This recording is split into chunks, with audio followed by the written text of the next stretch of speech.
Hello दोस्तों, आपका स्वागत करते हैं हमारी इस यूट्यूब चैनल पर केमिस्ट्री वाला चिंटू सर। देखिए, मैं कक्षा 12 का फर्स्ट फिजिक्स और जो है कि फर्स्ट लेसन जो है कि मैं स्टडी कराने जा रहा हूँ। आप जो है कि इसको ध्यान से देखिए, पूरे वीडियो को एकदम बढ़िया से देखिएगा।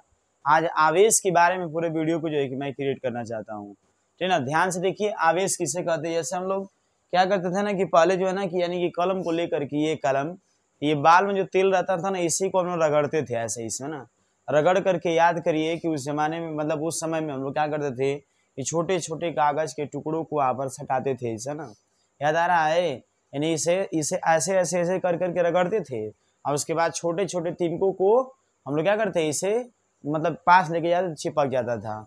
यानी कि वजह ये थी कि इसमें पूरे कपार में से यानी बाल में से इस कलम पर ना आवेश आ गया है। तो ये आवेश उसी को हम लोग बोलते हैं।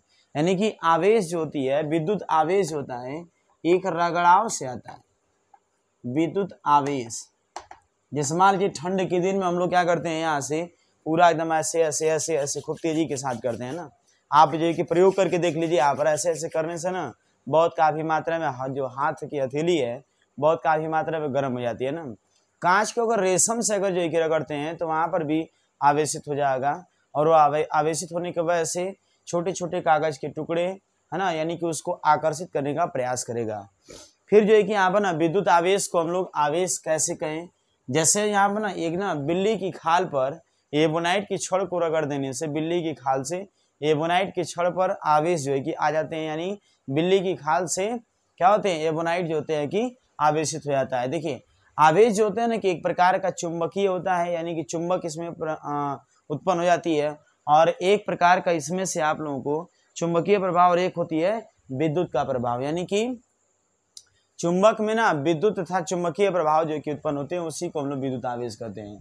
कह सकते हैं कि पदार्थ का वह गुण, पदार्थ का वह गुण जिसके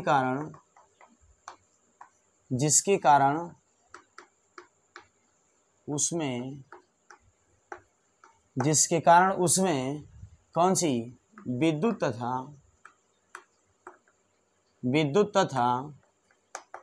चुंबकीय प्रभाव उत्पन्न होते हैं, विद्युत आवेश कहलाते हैं। ध्यान से देखिएगा ना। अब विद्युत आवेश को जो है कि यहाँ पर हम लोग प्रदर्शित करते हैं Q से, यानी विद्युत आवेश को हम लोग Q से प्रदर्शित करते हैं। यदि किसी चालक में N जो है कि इलेक्ट्रॉन मौजूद होते हैं तो उनमें जो है कि यहाँ से Q का मान Ne के बराबर होता है। तो Q के मान को Ne के बराबर को, इस नियम को हम लोग आवेशों का क्वांटीकरण कहते हैं। आवेशों का क्वांटीकरण कहते हैं। क्वांटीकरण कहते हैं, दिमाग में रख लीजिए। Q बराबर Ne को हम लोग आवेशों का क्वांटीकरण कहते हैं, जहाँ N कौन सी है, इलेक्ट्रॉन की संख्या है, और E कौन सी है, इलेक्ट्रॉन पर उपस्थित आवेश है। इलेक्ट्रॉन पर आवेश जिसका मान जो होती है, इसका मान 1.6 × 10 के पावर -19 कूलाम के बराबर होता है। ये हम लोगों को ना आवेश के बारे में कुछ मात्रा हम लोग पढ़ रहे हैं।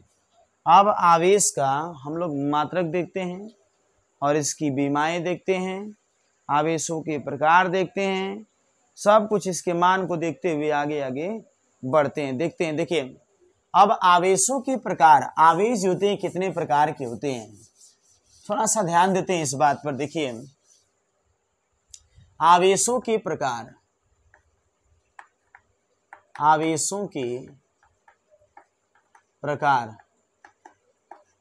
आवेश जो होते हैं, देखिए ऐसा तो कहा जाए जो नाम देने वाला है, सिर्फ जो नाम दिया और जो कि इसका जो खोज किया वो अलग अलग वैज्ञानिकों ने मतभेद में, यानी कि जो कि नाम दिया है और जो इन्होंने खोज किया है, ठीक ना। तो ध्यान से देखते हैं हम लोग, जो आवेश के प्रकार होते हैं तो इनके अनुसार, यानी विलियम गिलबर्ट के अनुसार जो होते हैं आवेश दो तरह के होते हैं। William Gilbert William Gilbert, William Gilbert, William Gilbert के अनुसार आवेश दो प्रकार के होते हैं, दो प्रकार के होते हैं, ठीक है। विलियम गिलबर्ट के अनुसार आवेश दो तरह के होते हैं। ये सिर्फ ना तरह का नाम बताए थे, लेकिन जो है कि यहाँ पर अमेरिकन वैज्ञानिक एक थे, अमेरिकन वैज्ञानिक कौन था? वह था फ्रैंकलिन बेंजामिन, बेंजामिन फ्रैंकलिन कहते हैं उसको, बेंजामिन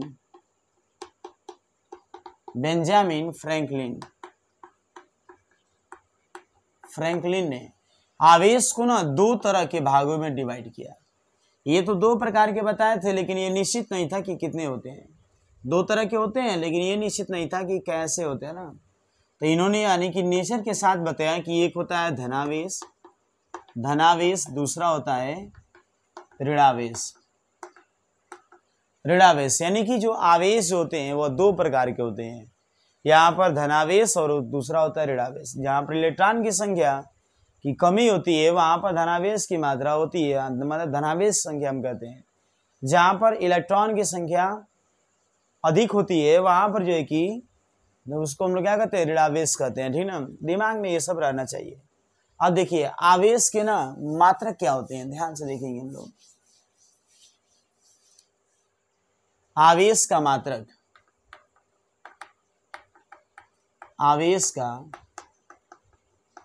मात्रक एवं बीमा, ये सब बातें हम लोग ना पूरा का पूरा पढ़ लेते हैं। देखिए सबसे पहले इसके मात्रक पर चलते हैं। मात्रक क्या होती है? देखिए मात्रक के संबंध में इसको जो है हम लोग कई भाग में बांटेंगे हम लोग पहले।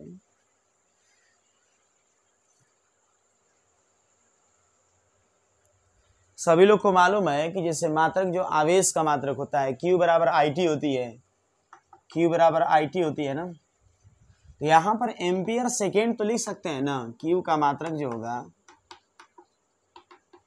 एम्पियर सेकेंड होगा,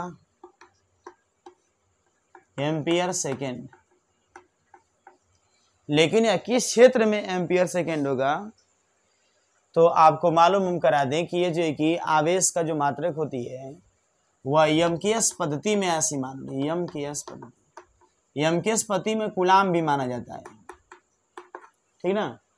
फिर आप याद रखिएगा आवेश का एमकेश पद्धति में मात्रक एम्पियर सेकेंड या फिर कूलाम माना जाता है। अब जो है कि कूलाम को मतलब यहाँ पर आवेश का मात्रक जो है कुछ सीजीएस पद्धति में मान दी गई है, सीजीएस पद्धति में इसका मात्रक जो होती है इलेक्ट्रोस्टैटिक इकाई होती है, इलेक्ट्रोस्टैटिक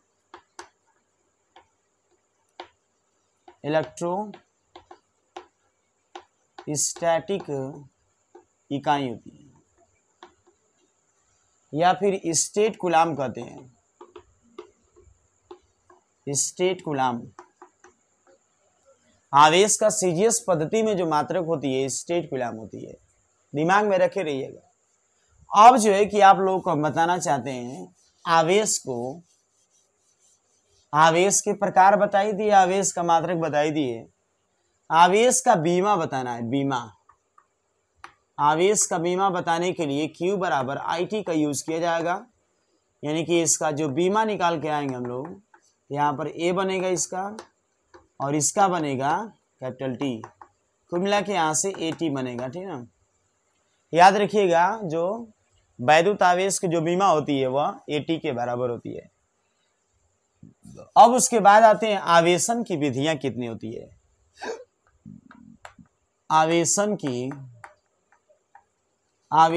विधियां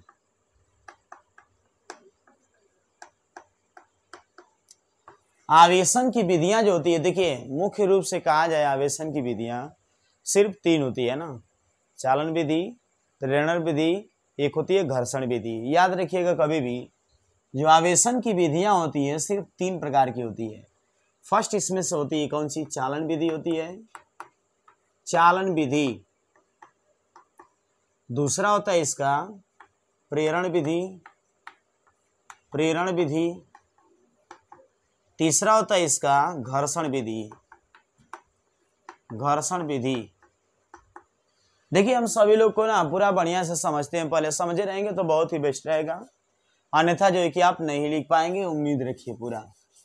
अब इसमें ना चालन की आवेशों के जो आवेशन की जो विधियां थी उसमें फर्स्ट हेडलाइन हम लोग की थी कौन सी? चालन विधि। चालन विधि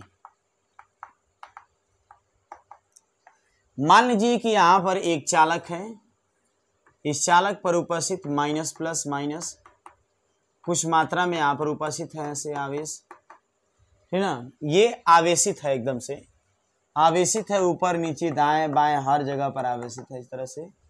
जैसे जो कि यहाँ पर ना एक अनावेशित वस्तु से, अनावेशित वस्तु है ये, अनावेशित वस्तु या फिर धातु का दें या फिर छड़ का दें, जैसे इसको हम लोग ना संपर्क करेंगे, स्पर्श कराएंगे तो ये पर से पूरा इलेक्ट्रॉन जो है इस पर से जाने लगेगा, इस पर से पूरा पॉजिटिव जो है यानी इलेक्ट्रॉन जो है जाना प्रारंभ कर देगा, माइनस वाला भाग। यानी कि इस पर जो है ना कि इसी को कहते हैं कौन सी? चालन विधि। यानी कहते हैं आवेशन की प्रक्रिया में आवेशन की वह विधि जिसके कारण से एक आवेशित वस्तु को किसी अनावेशित वस्तु से स्पर्श कराते हैं तो वह वस्तु आवेशित हो जाती है, ठीक है ना। आवेशन की यह विधि में लिख सकते हैं यहां से, आवेशन की इस विधि में, इस विधि में एक आवेश युक्त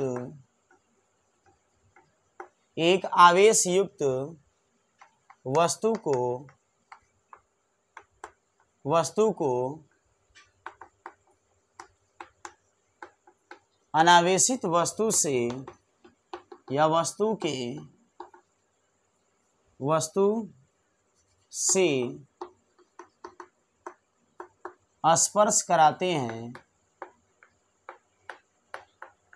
तो स्पर्श कराते हैं तो अनावेशित वस्तु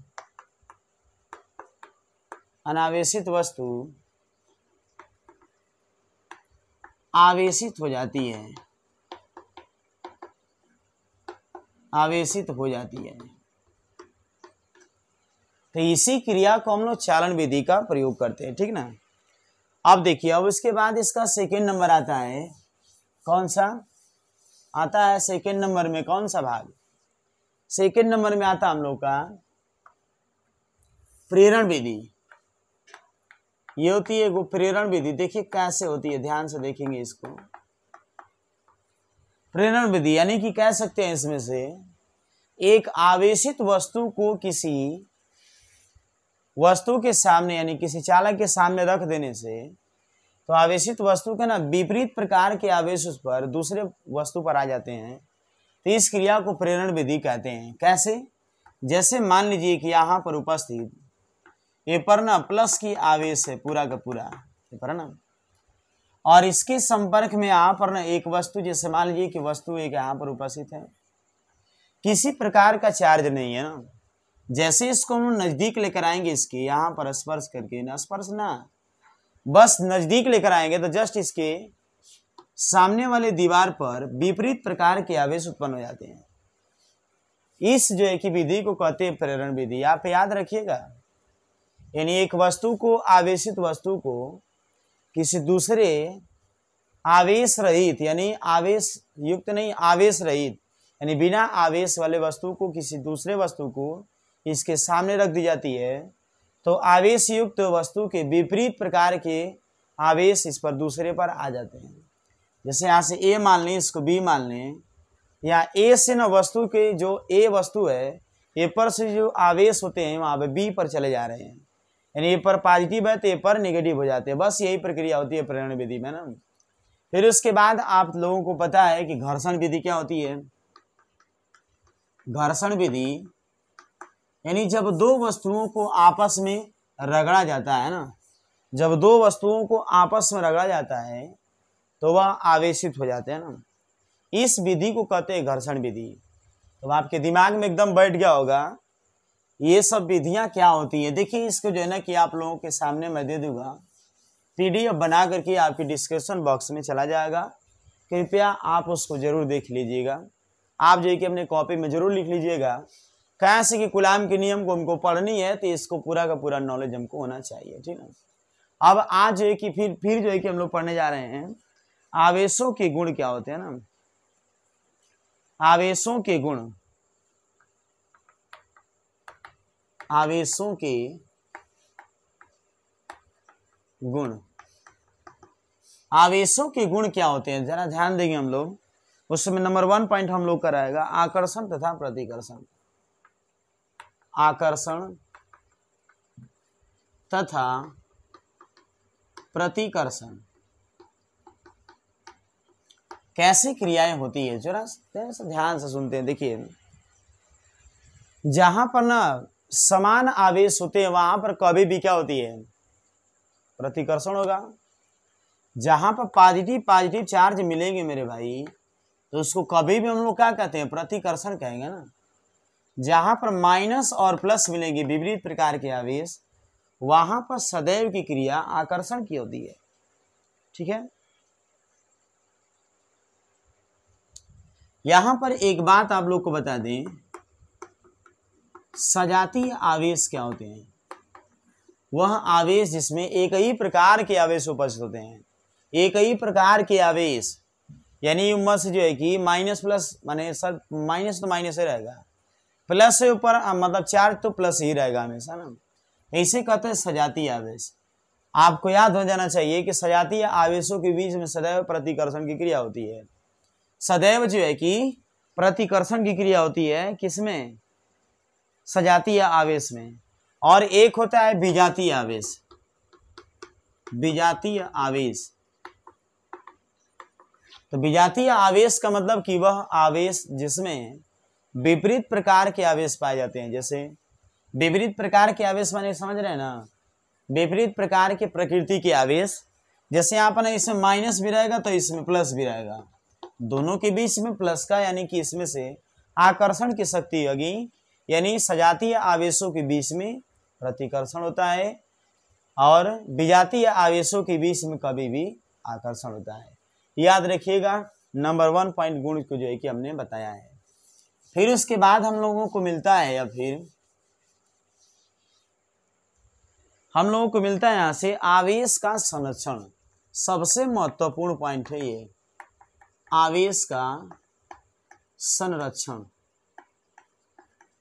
आवेश का संरक्षण आप कैसे करते हैं, आवेश को हम लोग संरक्षित कैसे रखते हैं ना। आप जानते हैं कि न तो आवेश को हम लोग उत्पन्न कर सकते हैं न इसे नष्ट कर सकते हैं, बल्कि इसे एक वस्तु से दूसरे वस्तु पर स्थानांतरित की जा सकती है। इसी को आवेश का संरक्षण हम कहते हैं ना, आवेश का संरक्षण इसी को हम लोग कहते हैं। देखिए यानी कि आवेश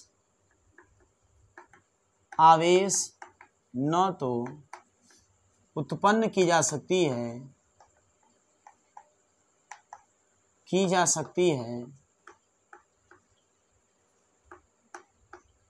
और न ही नष्ट की जा सकती है, नष्ट की जा सकती है, बल्कि इसे एक वस्तु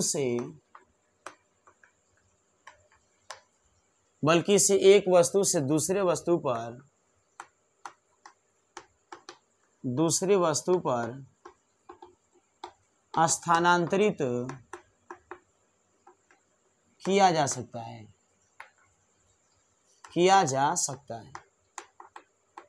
इसी कहते हैं आवेश का संरक्षण। बहुत ही आसान है, याद रखिएगा, इसको कभी भी याद रखिएगा, ठीक है।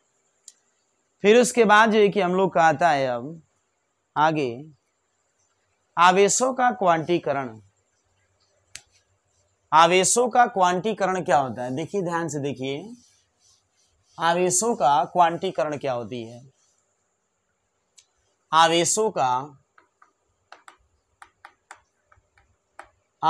का क्वांटीकरण। देखिए किसी भी अगर चालक वस्तु है तो चालक वस्तु पर कभी भी है ना वह जो है कि आवेश होते हैं प्लस माइनस के रूप में उपस्थित होते हैं और वह प्राकृतिक संख्या के पूर्ण गुणज होते हैं, अर्थात प्लस माइनस ई होता है, अर्थात प्लस माइनस 2 ई होता है, अर्थात प्लस माइनस 3 ई होता है। और ये तरीके से अगर n जो है कि उपस्थित हो तो यहाँ पर Q बराबर टोटल नंबर ऑफ इलेक्ट्रॉन अर्थात टोटल Q बराबर Ne को हम कहते हैं आवेश का क्वांटीकरण। इस नियम को अभी मैंने बताया है कि आवेश का क्वांटीकरण इसी को हम लोग कहते हैं।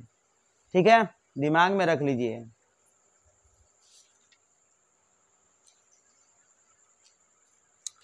अब देखिए एक सबसे महत्वपूर्ण पॉइंट आपको हम बता दें कि इसमें आवेश का सबसे बड़ा मात्रक जो होती है, आवेश का, आप इसको याद रख लीजिए, आवेश का सबसे बड़ा मात्रक, सबसे बड़ा मात्रक, आवेश का सबसे बड़ा मात्रक फैराडे होता है, फैराडे होता है। ठीक ना, याद रखें सभी लोग, आवेश का सबसे बड़ा मात्रक जो होती है फैराडे होती है। और सभी लोग को पता है एक फैराडे बराबर 96,500 कूलाम। ठीक ना, याद रखेंगे।